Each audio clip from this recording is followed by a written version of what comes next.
Scott just made the point. Jefferson used to be a lot more secure, not just.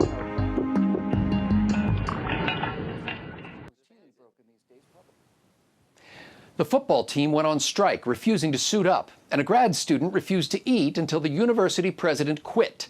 They got what they wanted this week as President Tim Wolf resigned for failing to respond adequately to complaints from black students about racial incidents at the University of Missouri's campus. Is this the birth of a student-led 21st century civil rights movement? I'm PJTV's Scott Ott, joined now by Stephen Green and Bill Whittle. And men, an emotional Tim Wolf stepped down as president of the University of Missouri system this week, lamenting the racial tensions on campus and welling up with tears, saying he was acting out of love by quitting.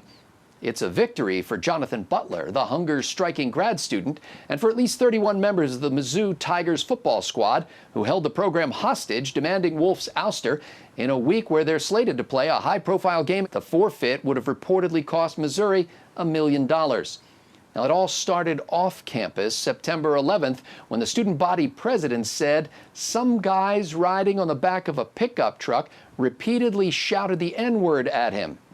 Peyton Head posted that to Facebook, but it's not clear that he pursued a formal complaint. Local police did not get a call. However, some students were upset that the campus chancellor, Bowen Lofton, waited a week to publicly respond to the incident. On October 5th, a drunk guy hurled the same racial slur at a black student group. In that case, the perp was identified and the university kicked him off campus pending a conduct review. The chancellor, who happened to be in the UK at the time, immediately posted a cell phone video to YouTube condemning the incident and saying, quote, "It's enough. Let's stop this. Let's end hatred and racism at Mizzou." The university released a statement thanking the Legion of Black Collegians for helping police to find the offender, calling racism heinous and insidious, and committing to, quote, changing the culture at this university. Disturbed students were offered counseling and a 24-hour hotline, given links to the existing web pages for reporting bias and bad conduct incidents, and offered the phone numbers of 5 officials in the administration, as well as the campus police number. 3 days later, Chancellor Lofton announced mandatory diversity training for all faculty, staff, and students, and created a new position, Vice Chancellor for Inclusion, Diversity, and Equity. But during the October 10th homecoming parade, protesting students in matching T-shirts blockaded President Wolf's car, shouting through bullhorns, demanding to be heard. By his own account, Wolf didn't handle it well, failing to engage with them, thus appearing apathetic. One student even alleges he was nudged by the car's bumper. 2 weeks later, a swastika painted with human excrement on a communal bathroom wall in a dorm further inflamed protesters. Police immediately launched the investigation and asked for help to identify the perpetrator, but a university spokeswoman came under fire for her initial statement, referring to the incident merely as vandalism. Protesters pitched tents on campus and chanted for change. President Wolf went to visit the hunger striker, launched a transparency website, and said he was devoting many hours to planning further action. But by then, students didn't want to talk. They wanted Wolf out the door. Now, Stephen Green. College football players are often portrayed as academic lunkheads who care for nothing but personal aggrandizement. Isn't it good to see college athletes engaged in the struggle for equal rights and prevailing? Oh, boy, where to begin with all this progressive nonsense? You know, I came up with an idea earlier today, and I love this. We're going to build a Logan's Run style dome over the University of Missouri and see how many of these kids actually even make it to 30. There's just a one-off. Another thing, there's absolutely no physical evidence of this feces swastika. It sounds like the kind of agitprop the left is so famous for. And this hotbed of racism, the University of Missouri at Columbia, a mere 7% of the student body is black, so obviously racist, right? But you know what? Last I saw, the student body president is also black.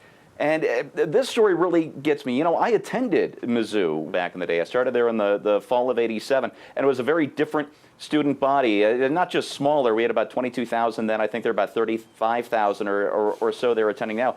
But the composition was much different. I'm not just talking about the racial composition. It's probably about the same.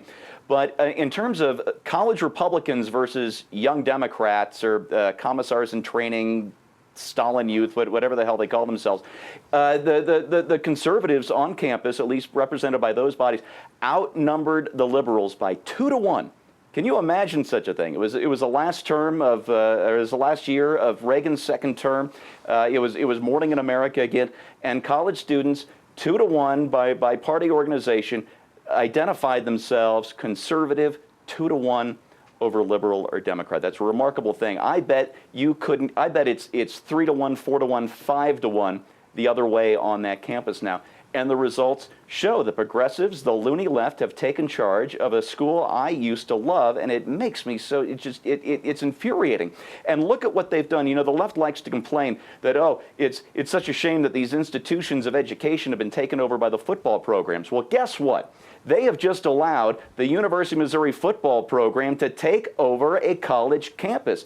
The head of the system is now held hostage by million-dollar contracts, and who hasn't pissed off the football team today? Congratulations, loony left. You finally got what you wanted.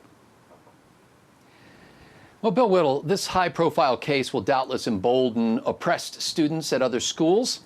Don't these education customers have every right to demand a better product and to use their influence to secure the changes they want? As it turns out, my trifecta this week is about a similar situation of childishness at Yale. I don't know where to begin with this. I know that we have to, in these days, we have to state the obvious before we can state anything else. Obviously, racism is repulsive and degrading, and it has no place on the college campus, and that's fine. But I think that's kind of the point here, right? We're not talking about somebody from the University of Missouri staff saying the N-word. We're talking about a guy driving a car down a street and yelling it out a window. What do they expect the university to do about that, honestly? What do they actually genuinely expect the university to do about some yahoo driving down the street drunk one night, rolling down his window, and uttering a racial slur? What are they supposed to do about that? Let's start with that.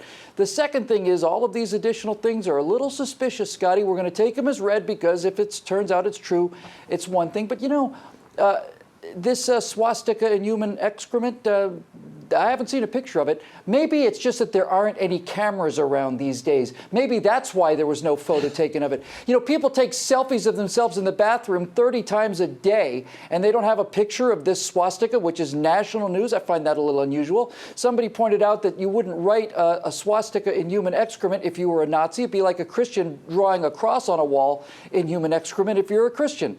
And besides, I thought the Nazis were meant to intimidate the Jews and not the blacks. Look, I'm not saying that this isn't a reprehensible situation. If it turns out it's all true, it is a reprehensible situation. But now we get to the meat of the matter, and that is, what do you do about it? If the University of Missouri football team has had the president fired because of their giant temper tantrum, then what they are simply doing is once again reinforcing the idea that there is no rule of law in this country. That president has rights too, you know.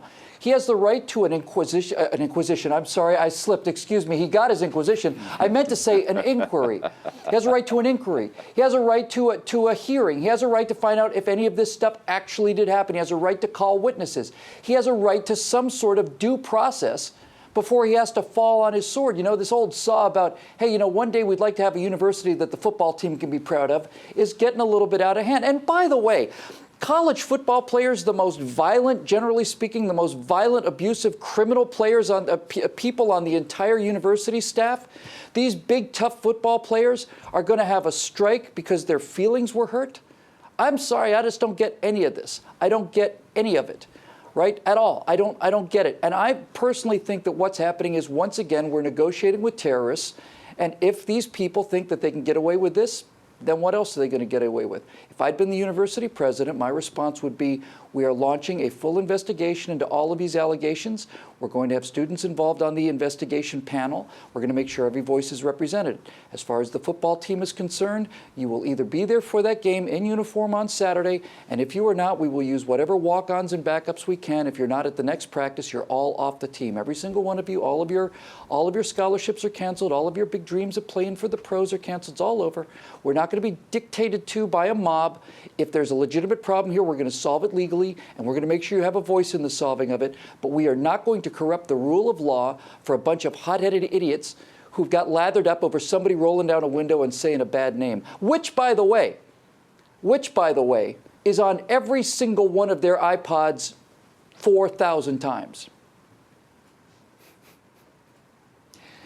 Well, you know, I neglected to mention earlier that the racial tensions on campus came to the fore after Michael Brown was shot and killed by a police officer in Ferguson, Missouri. Weeks of protest in Ferguson were kept alive by activists from outside of Ferguson. One of those outsiders drove 116 miles from Columbia, Missouri to get there. His name, Jonathan Butler. Jonathan Butler returned to campus with newfound zeal. Jonathan Butler, who says he's treated as subhuman at Mizzou, got his undergrad degree there starting in 2008 and then applied to the same school for his graduate work. Must be a horrible racial atmosphere to keep him coming back like that. Racism is so bad at Mizzou that Peyton Head, a black man, as Steve mentioned, was elected president of the student body, though only 7% of the students are black. The bigotry and hate is so endemic to the campus that Peyton Head, the black student body president, who's also openly gay, was also crowned as this year's homecoming king. You know, in the tactics chapter of Saul Alinsky's 1971 book, Rules for Radicals, he lists rule number 13 as this: pick the target, freeze it, personalize it, and polarize it. He goes on to explain that there's no room for subtlety or give and take. The issue must be black and white, the target portrayed as completely evil, the demand not open to negotiation. Although former Mizzou President Tim Wolf is not a racist, did nothing to encourage racists, and took actions within days to deal with the racial incidents, the protesters needed a prominent target. Random drunken racist hillbillies in a pickup truck would not make a suitable target. The question became simple: would Wolf quit, or would Jonathan Butler die of starvation? Picked, frozen, personalized, polarized. You know, universities have spent years fostering the grievance industry, highlighting racial and sexual conflicts, issuing trigger warnings, and banning microaggressions. And this is the thanks they get. To paraphrase President Obama's pastor, academia's chickens have come home to roost. Who's next? For Bill Whittle, Stephen Green, and the entire Trifecta crew, I'm Scott Ott.